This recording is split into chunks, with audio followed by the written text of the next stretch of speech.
Generally ఈ varicose veins అనేటువంటివి మగవాళ్ళలో ఎక్కువ వస్తుందా? ఆడవాళ్ళలో ఎక్కువ వస్తుందా? అసలు ఎందుకు వస్తుంది? So, compare with male and ఫీమేల్‌తో పోలిస్తే ఇది కంపల్సరీ ఫీమేల్స్‌కే ఎక్కువొస్తుంది. డ్యూ టు లాంగ్ స్టాండింగ్ గాని, హార్మోనల్ చేంజెస్ గాని. సో, దానివల్ల ఎక్కువొస్తుంది. అంటే ఎందుకు అంత ఇష్టం వెరికోస్ వెయిన్స్‌కి ఆడవాళ్ళంటే? అంత ప్రేమ ఎందుకు? అభిమానం ఎందుకు?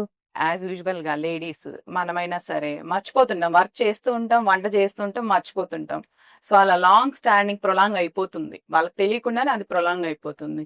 సో, ప్రెగ్నెన్సీ టైంలో కానీ, సో, మెనోపాజ్ టైంలో కానీ, ఈ హార్మోనల్ చేంజెస్ వల్ల మనకి వారికోస్ వెయిన్స్ అన్నది కంపేర్ విత్ మేల్స్ కంటే ఫీమేల్స్‌లో ఎక్కువొస్తుంది. సో, అంటే ఆడవాళ్ళనే ఎక్కువ ప్రేమిస్తుందన్నమాట వెరికోస్ వారికోస్ వెయిన్స్. అది అర్థమైపోతుంది. అంటే వెరికోస్ వెయిన్స్ ఆడవాళ్ళలో ఉంది అనడానికి అంటే మోస్ట్‌లీ స్టాండింగ్ మీరని చెప్పడం జరిగింది.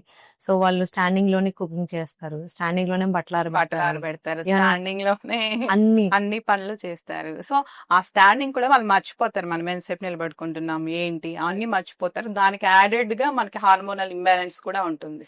సో, ఓహో! హార్మోనల్ ఇంబాలెన్స్ వల్ల కూడా ఇది రావచ్చు. ఇదొస్తుంది. సో, ఇది మన స్పెషల్ ఎఫెక్ట్. ప్రెగ్నెన్సీ టైంలో కానీ, మెనోపాజ్ టైంలో కానీ పాప్ ఔట్ అవుతాయి ఎక్కువ. ఈ వారికోస్ వెయిన్స్ అన్నవి.